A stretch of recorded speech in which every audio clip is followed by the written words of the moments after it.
Hi brother. Hi doubt, ಹೇಗಿದ್ದೀರಾ? ಚೆನ್ನಾಗಿದೆ, ನೀವು ಹೇಗಿದ್ದೀರಾ? ನಾನು ಕೂಡ ಚೆನ್ನಾಗಿದ್ದೀನಿ ಬ್ರದರ್. ಈ ಲ್ಯಾಪ್ಟಾಪ್ ಅನ್ನ ತಗೊಂಡಾಗಿಂದ ಒಂದು ಪ್ರಾಬ್ಲಮ್ ಬರ್ತಾ ಇದೆ ಅಣ್ಣ. ಹೀಟ್ ಆಗ್ತಾ ಇದೆ, ಕೀಬೋರ್ಡ್ ವರ್ಕ್ ಆಗ್ತಾ ಇಲ್ಲ, ಅದ ಕಿತ್ಕೊಂಡೆಲ್ಲ ಕೈಯಲ್ಲಿ ಬರ್ತಾ ಇದೆ, ಸ್ಕ್ರೀನ್ ವರ್ಕ್ ಆಗ್ತಾ ಇಲ್ಲ ಅಣ್ಣ ಇದು. ಓಕೆ ಓಕೆ, ಹಂಗಾರೆ ಬಿಸಾಕೋ ತಾನೇ ಅದನ್ನ.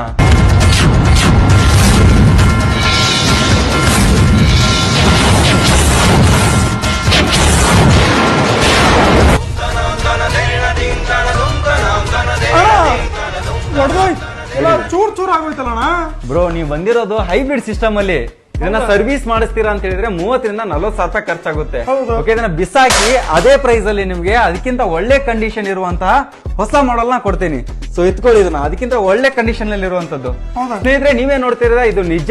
ಯಾಕಂತ ಹೇಳಿದ್ರೆ ನಮ್ಮ ಬೆಂಗಳೂರಿನಲ್ಲಿರುವಂತಹ ಹೈಬ್ರಿಡ್ ಸಿಸ್ಟಮ್ ಅಲ್ಲಿ ಇವಾಗ 1.5 ಲಕ್ಷ, 2 ಲಕ್ಷ, 3 ಲಕ್ಷ ರೇಂಜ್ ಅಲ್ಲಿ ಇರುವಂತಹ ಮ್ಯಾಕ್ಬುಕ್ ಪ್ರೋ, ಮ್ಯಾಕ್ಬುಕ್ ಕಲೆಕ್ಷನ್ಸ್ ಎಲ್ಲ ನಿಮಗೆ 40,000, 50,000, 60,000 ರೂಪಾಯಿ ರೇಂಜ್ ಅಲ್ಲಿ ಸಿಕ್ಬಿಡ್ತಾ ಇದೆ.